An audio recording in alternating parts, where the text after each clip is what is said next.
Pse një pjesë e shqiptarëve vijojnë të jenë të verbër ndaj dëmeve të qeverisjes së Edi Ramës? Një analizë mbi apatinë, propagandën dhe mungesën e llogaridhënies në Shqipërinë e viteve të fundit.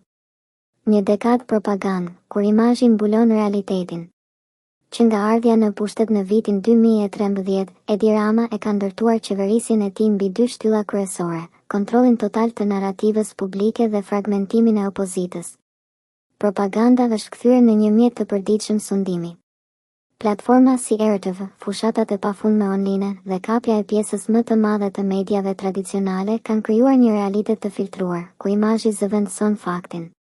Në vend të llogaridhënies qytetarëve u ofrohet një version i zbukuruar i së përditshmes. Shoqëria e lodhur, apatia si mburojë psikologjike. Pas 3 dekadash tranzicionit të stërzgjatur, shqiptarët janë të lodhur. Lodhja kolektive nga politika ka ndikuar në një qëndrim pasiv ndaj zhvillimeve negative. Ndërsa korrupsioni, ikja masive dhe shkatërrimi i institucioneve janë evidente, shumë qytetarë zgjedhin të mos përballen me realitetin, si një mënyrë për të ruajtur stabilitetin e brishtë personal. Ky fenomen njihet si apatia sociale dhe shpeshherë është pasoja më e rrezikshme e një demokracie të kalbur. Mungesa e alternativës reale, opozitë e dobët, sistem i mbyllur. Një tjetër arsye kryesore pse një pjesë e qytetarëve vijojnë të mos reagojnë ndaj dëmeve të qeverisjes aktuale është mungesa e besimit në opozitë.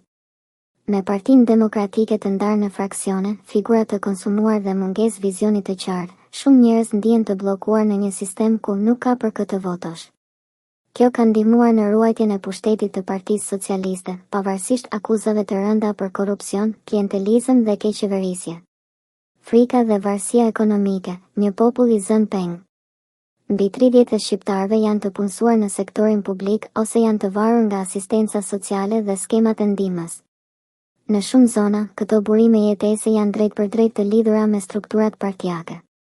Në një klim të tillë, ku largimi nga puna ose përjashtimi nga përfitimet mund të ndodhë për arsye politike, shumë njerëz nuk guxojnë të flasin, të reagojnë apo të protestojnë. Normalizimi i së keqes, kur korrupsioni perceptohet si pjesë e jetës. Një pjesë e madhe e qytetarëve janë rritur në një realitet ku korrupsioni është bërë normë. Marrja e rishfetit, lidhjet politike për një vend pune, tenderat klientelist apo shembjet pa ligj, janë dukuri që nuk trondisin më askënd. Kur e keqja bëhet pjesë e përditshmërisë, atëherë ajo nuk dallohet më si anomali. Kjo është një nga fitoret më të mëdha të një sistemi të kalbur, kur qytetari nuk habitet më dhe nuk ndjehet më i fyer. Roli i emigracionit, aktivët ikin, apatikët mbeten. Që prej vitit 2013, Shqipëria ka humbur mbi 700.000 qytetarë, shumica të rinj, të arsimuar dhe të zhgënjur nga mungesa e shpresës. Kjo ikje masive ka dobësuar ndjeshëm shtresën e mesme urbane që në shumë vende të tjera është burimi kryesor i protestës dhe ndryshimin. Ndërsa ata që kanë më shumë motiv për ndryshim po largohen, vendi po mbetet me një popullat më të moshur dhe më të pambrojtur socialisht, një teren i lehtë për manipulim dhe kontroll. Mungesa e drejtësisë dhe e ndëshkueshmërisë.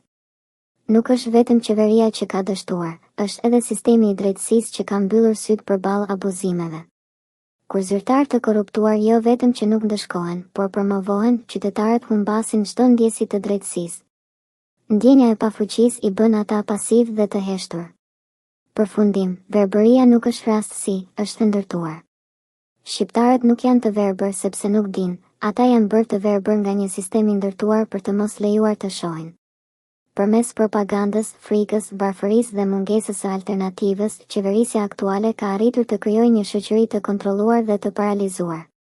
Zgjimi i kësaj shoqërie nuk do të vijë nga një postim në rrjetet sociale, por nga ndërtimi i një lëvizjeje të re, të sinqertë, të organizuar dhe që nuk trembet nga e vërteta.